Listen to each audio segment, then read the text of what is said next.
नमस्ते। हमेशा खुश रहो बिटिया। Ayurveda faculty doctor Sushil Kumar Sharma. अष्टांग हृदय यंत्र विधि अध्याय का सेकंड पार्ट। शल्य देखने के लिए अन्य नाड़ी, शल्य को देखने के लिए अन्य प्रकार की नाड़ियों का वर्णन इसमें है। जैसे नाड़ी वे विद्याम सा अन्या दृष्टु शल्यानि कार्ये, इस प्रकार दूसरे भी नाड़ी यंत्र शल्य को देखने के लिए बनाए गए हैं। शल्य निर्घात्री नाड़ी का स्वरूप कैसा होता है? पद्म कर्णिकाया मूर्धनि सदृशी द्वादश अंगुला चतुर्थ सुशिरा नाड़ी शल्य निर्घातनी मता। शल्य निर्घातनी नाड़ी जो होती है तो सिरा पर कमल कर्णिका के समान 12 अंगुल लंबी तथा चौड़ाई भाग में खोखली नाड़ी की को शल्य निर्घातनी नाड़ी कहा गया है। शल्य को बाहर निकालने वाली नाड़ी कहा गया है। अब आगे है अर्शो यंत्र। अर्शो यंत्र किस प्रकार के होते हैं उसके बारे में बताया। अर्शथाम गोस्तनाकारम यंत्रकम चतुरांगलम नाहि पंचांगुलम पुंसाम प्रमादानाम षडुंगलम। मतलब अर्श यंत्र के बारे में वर्णन किया गया है। अर्श यंत्र के बारे में मैंने बताया कि अर्श यंत्र जो है गोस्तनाकारम, अर्श यंत्र गो स्तन के आकार का होता है। यंत्रकम चतुरांगलम, ये यंत्र चतुरांगलम यानी 4 अंगुल लंबा होता है। नाहे पंचांगुलम पुंसाम प्रमादनाम षडुंगलम, और ये पुरुषों के लिए 5 अंगुल और स्त्रियों के लिए 6 अंगुल लंबा होता है। इसमें क्या होते हैं आगे? द्विछिद्रम दर्शने व्याधि रेख छिद्रम तु कर्मणि, इसमें 2 छिद्र होते हैं। एक छिद्र तो रोग को देखने के काम में आता है और दूसरा छिद्र उसको व्याधि के औषधि व्याधि को ठीक करने के काम में आता है। मध्य अस्यम त्रंगुलम छिद्र अंगुष्ठ उदर विस्तारम, और इसके मध्य में 3 अंगुल अंगुष्ठ के बराबर मोटा विस्तार से एक छिद्र होता है। यह अर्धांगुल छोदितम वर्तिक कर्तिकम च तद्वृतम, इसमें इन्होंने बताया कि इस यंत्र के मध्य में 3 अंगुल एक छेद होता है। यह छेद अंगूठे के मध्य भाग के समान विस्तृत यानी बड़ा होता है।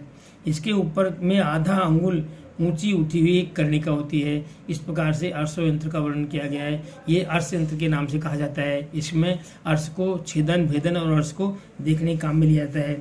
समी यंत्र, समी यंत्र के बारे में है। समाख्याम ताद्रग छिद्रम यंत्र मर्सम प्रपीड़नम, ये समी यंत्र जो है समाख्यम ताद्रग यानी ये अर्श यंत्र के समान ही होता है समी यंत्र। और इसमें क्या है? यंत्र मर्सम प्रपीड़नम, ये यंत्र अर्श को प्रपीड़न, अर्श को दबाने के लिए पीड़न करने के काम में आता है, पीड़न करने का काम आता है। भगंदर यंत्र, भगंदर यंत्र के बारे में है कि सर्वथा अन्नपनयन ओष्ठम छिद्रो ऊर्ध्वम भगंदरी, भगंदर यंत्र भी अर्शो यंत्र के समान ही होता है, लेकिन इसमें क्या अंतर है? थोड़ा छिद्र के ऊपर के भाग में जो ओष्ठ होता है उसको संपूर्ण रूप से हटा दिया जाता है, उसको संपूर्ण रूप से पृथक कर लिया जाता है, वो भगंदर यंत्र कहलाता है। नासा यंत्र, नासा यंत्र में है घ्राण अर्बुद अर्श सामेक छिद्रा नाड्य अंगुल द्वया प्रदेशनी परिणाह शाद भगंदर यंत्रवत। इन्होंने घ्राण के बारे में बताया। घ्राण अर्बुद जो होता है, घ्राण अर्श और एक छेद वाली 2 अंगुल लंबी नाड़ी होनी चाहिए। इसकी मोटाई प्रदर्शनी अंगुली के बराबर होनी चाहिए। ये यंत्र भगंदर के समान ही होता है। अंगुली त्राण यंत्र, अंगुली त्राणकम दांतम वाक्षम या व चतुरांगुलम द्विछिद्रम गोस्तनाकारम तद वक्त्र विवृता सुखम। अंगुली यंत्र जो होता है दांत या लकड़ी ग्यास का बना हुआ होना चाहिए। इसकी लंबाई 4 अंगुल होती है। इसमें 2 छेद होते हैं। इसका आकार गाय के स्तन के जैसा होता है। इसका उपयोग मुख को खोलने में काम आता है। इसका उपयोग मुख को खोलने के प्रयोग में लिया जाता है। इसको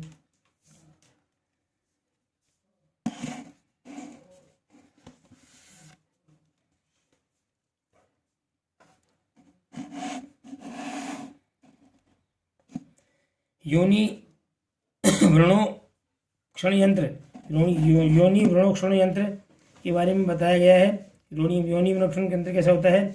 योनि व्रण क्षण मध्ये सुशिरम षोडश अंगुलम मुद्राबद्धम चतुर्भित्ति मंभोज मुकुलाननम चतुष्शलाका माक्रांतम मूले तद विक सेनमुख है, मतलब योनि विवेक्षण यंत्र जो है बीच में खोखला, 16 अंगुल लंबा, मुद्रिका से बंधा हुआ, 4 टुकड़ों वाला, कमल की कली के समान आकार का मूल और 4 शलाकाओं एवं प्रकार से जुड़ी एवं उठने वाली शलाका जो बाहर खुलने वाली होती है, उस प्रकार की शलाका वाला ये योनि विवेक्षण यंत्र होता है। षडंगुल यंत्र कैसा होता है? षडंगुल यंत्र के दो होते हैं, इस बारे में बताया है। यंत्रे नाड़ीवणा अभ्यंग क्षालनयम षडंगुले, मतलब षडंगुल के 6 अंगुल के 2 यंत्र होते हैं, वो नाड़ी व्रण के अभ्यंग और क्षालन, नाड़ी व्रण में अभ्यंग करने के लिए और प्रक्षालन करने के लिए उसका प्रयोग किया जाता है।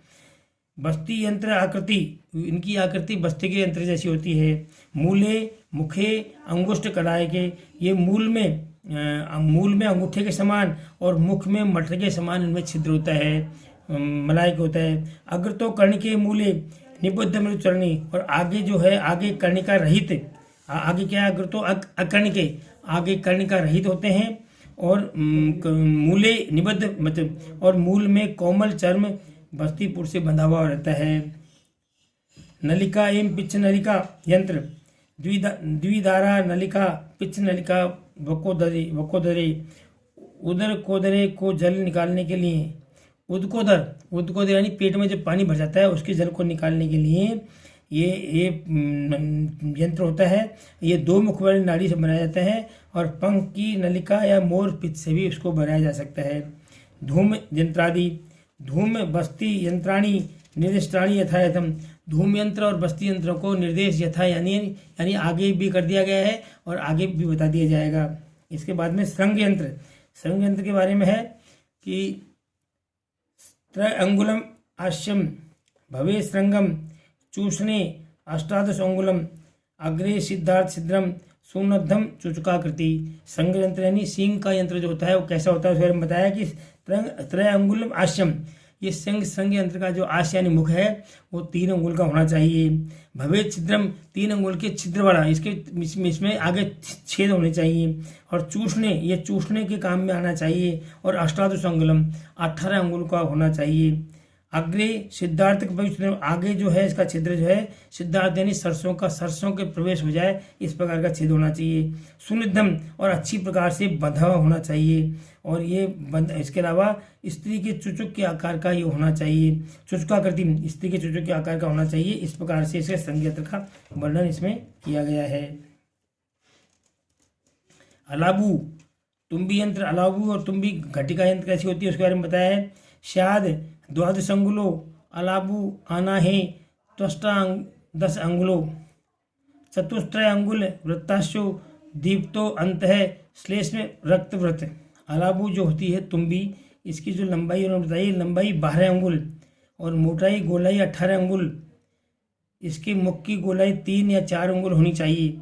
इसके अंदर में पिचू भोजपत्र आदि जलाकर गर्म करके लगाएं, मतलब उसकी वायु निकालने के लिए, उसको बिना वायु रहित करने के लिए इस पर अग्नि लगाएं। यह कफ दूषित रक्त को निकालने में बताया जाता है, मतलब जो कफ दूषित रक्त होता है उसको निकालने के लिए काम में लिया जाता है। घटी यंत्र में है तदविद घटी हिता गुल्म विलियो उन्मने चैसा। घटी यंत्र भी अलाबू यंत्र की तरह होता है, तद्वत यानी उसी प्रकार से होता है। घटी यंत्र अलाबू यंत्र के समान होता है। यह गुल्म का विलयन करने, ये गुल्म यानी जो गांठ होती है, कोई गांठ है उसका विलयन करने के लिए यानी उसको पिघलाने के लिए तथा उसको उन्नत ऊपर उठाने के लिए, मतलब कोई गांठ हो उसको पिघलाने के लिए और उसको ऊपर उठाने के लिए इसका प्रयोग किया जाता है। अनेक विध शलाका यंत्र जो होते हैं, शलाका ख्यानी यंत्राणी नाना कर्म कृतानि च यथा योग प्रमाणानि तेषाम मेषक कर्मणि उभे गंडूपद मुखे। इस प्रकार की इन्होंने शलाका, अनेक प्रकार की शलाका जो बताई है वो इस प्रकार बताई है कि शलाकाख्याम यंत्राणी नाना कृतानि च, मतलब शलाका यंत्र 4 नाना प्रकार के कर्म करने के लिए भिन्न भिन्न आकार के होते हैं, मतलब भिन्न भिन्न आकार के शलाका यंत्र होते हैं। ये भिन्न भिन्न प्रकार के कार्य करते हैं। यथा योग प्रमाणानी, और इनको यथा योग प्रमाण से बनाया जाता है, मतलब इनकी लंबाई चौड़ाई उनके प्रमाण के अनुसार यथा योग बनाई जाती है। इसमें ऐषण उभे गंडूपद मुखे तेषाम ऐषण कर्मणि, इसमें ऐषण यानी दो होते हैं वो गंडूपद यानी केचुए के मुख्य आकार के होते हैं और वो क्या काम आते हैं, तेषम वेषण कर्मणि, वो सिर्फ क्या करते काम है, वो वेषण है ढूंढने के काम, ये जो है ढूंढने के काम मतलब किसी शल्य को ढूंढने के काम में इसको लिया, शलाकाओं को लिया जाता है।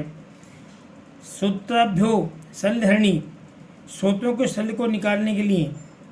मसूर दल वक्त्री, मसूर के पत्ते के समान मुख वाली, द्वे यानी दो, 7 मस्ट 9 अंगुला, ये 8 व 9 अंगुल लंबी शलाकाएँ होती है।